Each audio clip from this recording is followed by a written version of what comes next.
Hello again, everybody. Welcome to Cordant's market update for the second quarter of 2022.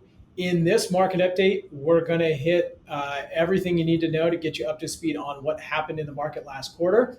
And then we're going to tackle a couple questions that are probably on your mind, a couple questions that we're getting right now. Those are basically, are we in a recession? What's going on with the economy and the impact on the market? And then also inflation is a topic that's on everybody's mind right now. So we want to check in there and see what's happening.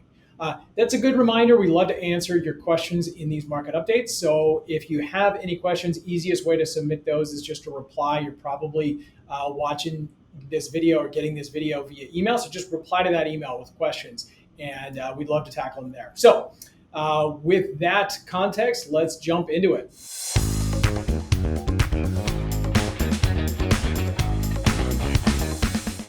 So what happened in the first quarter? Here's a brief overview of the market so far year to date. And as you can see, through the end of the second quarter, down about 20%. We were down a bit more than that at various points throughout the year. And since then, markets have recovered a bit, down a little bit less. But second quarter, as you probably are aware, down in the quarter and based on some of the questions that we're going to answer in this webinar.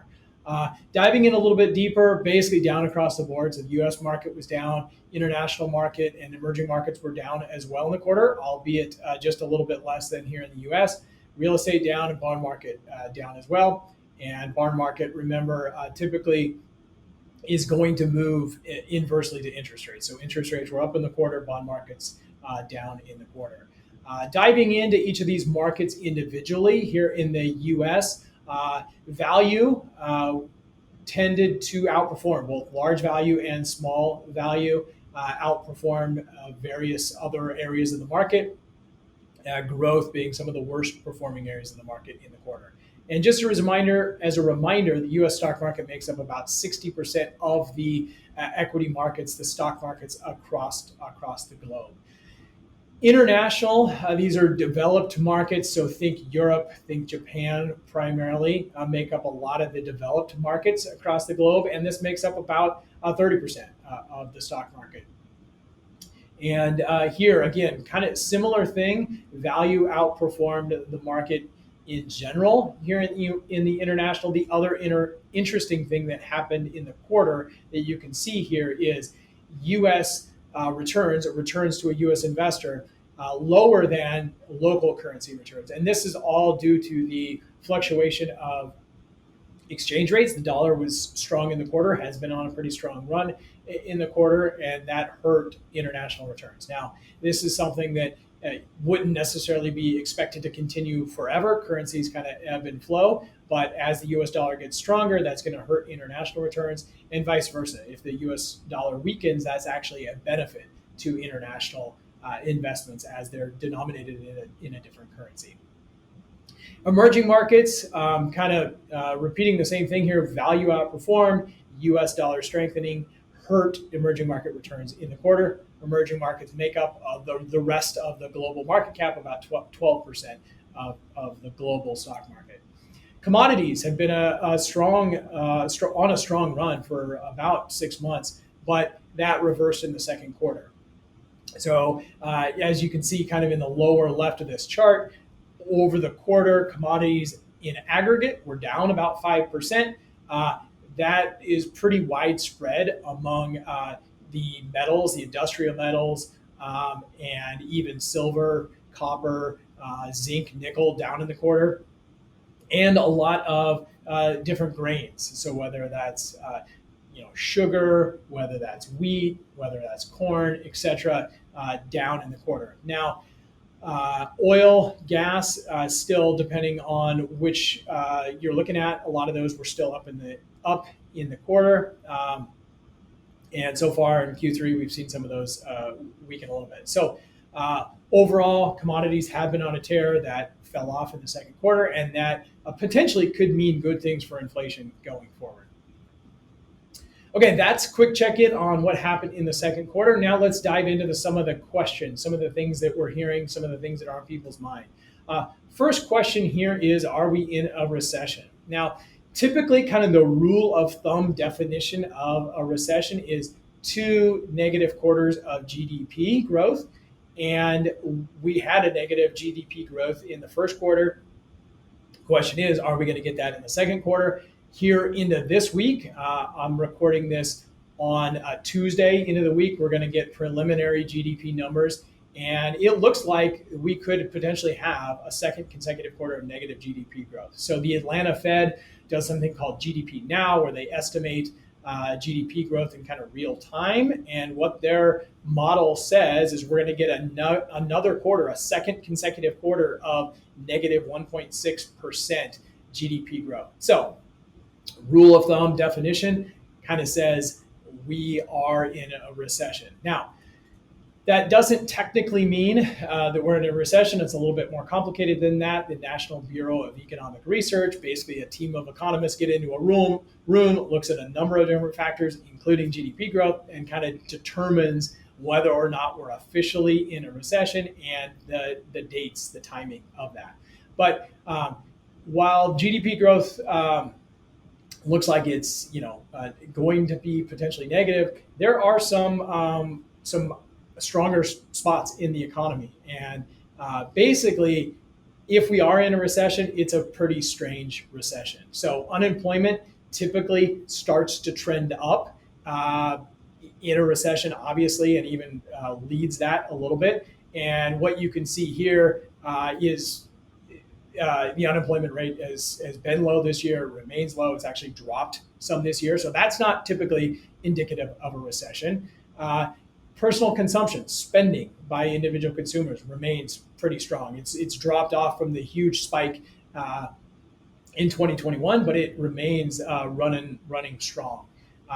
Third thing here is just investment. So you actually see gross private domestic investment picking up so far in this year, running about 20% positive this year. And so those are three things you don't typically see in a recession.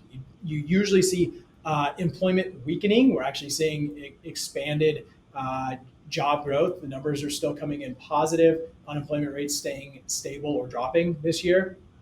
You see personal spending remaining strong. And then you see investment actually picking up. So three things that aren't typically indicative of a recession. So again, if we are in a recession, it's kind of a strange one. Some of these indicators point towards if we are in a recession, maybe it'll be a shallow recession. The last thing to note here is from an investment perspective, it's always important to remember that the markets lead the economy. It's really hard to time these things. So like I said, a team of economists get into a room, announce, yes, we're officially in a recession. It started here, it ended here. That's done in hindsight, whereas the markets are looking at this thing looking forward. And so what you can see is a chart on the screen here. A lot on here, but a couple things to notice. So the box in the shaded white is the last two recessions that we had, the actual date. So the Great Recession lasted from December of 2007 to June of 2009. However, it wasn't officially announced that we were in a recession until December of 2008, about exactly a year after it started. And we weren't announced, the all clear signal wasn't given until September of 2009. So again, of 2010. So again, over a year after the actual recession ended. Over that period, from when it was announced to have begun to when it was announced to ended, the market was up 40%. So if you kind of wait to get the all clear signal, oftentimes the market's already responded and increased, and it was up 40% again from the actual announcement of a recession, the determination of a recession in the Great Recession, 2008, 2009. Same thing happened with COVID, a very short recession, basically a 2-month recession was the official determination. Over the period from that being announced to that being ended, both of which were done after the actual recession had ended, markets were up 37%. So main thing is 2 points on this. If we are in a recession, seems to be a pretty weird one. There's a lot of positive signs in the economy as well, even though high inflation and some of the other things going along. It doesn't feel like we're in a great economy, but there are some positive things. So if we are in a recession, kind of a weird one. The other thing to note here is markets lead the economy. If you're waiting for the all clear, business is booming, the economy is great. You could have very well missed whatever rebound we get from here in the markets. So that is two key things to remember about the economy. Okay, shifting gears here to inflation and really interest rates, getting a lot of questions around that.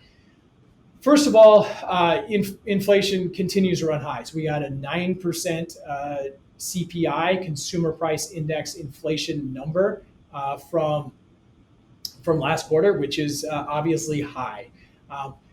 That's the backwards looking.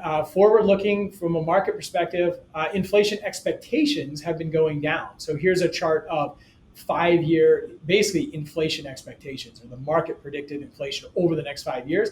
And it's running about 2.6%, and that's down from about 3.6% earlier this year. So market is expecting inflation to slow. Some of that's due to Fed raising interest rates. Some of that's due to the economy that looks like it's slowing down a bit as well. So good news there. I mean, inflation is one of the key macroeconomic data points that everybody's paying attention to right now: the markets, the Fed, the economy, everybody. And so good news there. Inflation expectations, at least from a market perspective, are starting to come down. The other thing is there are some broad categories across the market that are showing price moderation. So this is taken from a piece by Barry Ritholtz, where he is questioning, have we seen peak inflation? Is that 9% inflation number that we saw last quarter kind of the top, and inflation moderates from there? I'm not going to go through these all in detail, but basically he outlines 6 key areas where we're seeing price moderation. So that's commodity prices, which we already looked at. That's inventory. You see things, retailers like Target and Walmart have too much inventory and start to do some price reductions on certain inventories. Home prices, we haven't seen prices come down a whole lot, but we're definitely seeing some slowing in the housing market in terms of houses staying on the market now, and even some price drops. Wages, obviously, there's been some layoffs in some key sectors. The hottest sectors have seen some layoff, and we'll see what happens there with wage moderation. Automobiles prices are starting to come down, and travel, airline ticket prices have started to fall a little bit. So potentially some helpful things on the horizon as we look at inflation. In terms of interest rates, definitely interest rates have gone up. They went up a bit in the quarter. We saw the yield on the 10-year Treasury hit almost 3.5%, came down to just under 3 by the end of the quarter. But definitely, if you look at where we were at the end of last year to where we are now, interest rates are up across the board. Now, a couple things to note here. One, going forward, that's a good thing for anybody that holds bonds or is even earning money in a bank account or short-term instruments. Interest rates are higher, so that's a good thing going forward. The other thing to note is this yield curve is pretty flat, and so you're not really getting paid anything anymore to own a 10-year U.S. Treasury bond as you are a 2-year U.S. Treasury bond. And so even though that 10-year is going to be more sensitive to interest rate fluctuations going forward. And so if you're not getting paid a whole lot more to own a longer term bond, our preference is to stay in shorter term bonds where you're getting this similar yield for less risk or interest rate sensitivity. So that's one thing to note on the interest rates. The last thing I'll note just about inflation and really the economy in general is, typically hard time like we looked at before, but also when inflation's high, equity markets can still provide above inflation returns. And we've looked at this chart before, but this is real returns. So this is after inflation returns, and the equity markets across time have returned almost 5% in addition to inflation across history. Different areas of the market have done well. Energy's done well in that environment. Small cap value's done well. Large cap value's done well. We saw that before when we looked at different areas of the market that have performed well, and the value premium in general has performed well in periods of above inflation or high inflation. So that's it for quarterly market update for the second quarter of 2022. As always, Hope this is helpful. And as always, if you have questions, we'd love to answer them here. So go ahead and send them in. Again, probably getting this via email, so just go ahead and reply to that email. That's the best way to get a question in, or just email me directly. That works too. Okay, hope you have a good rest of your day, and thanks for watching.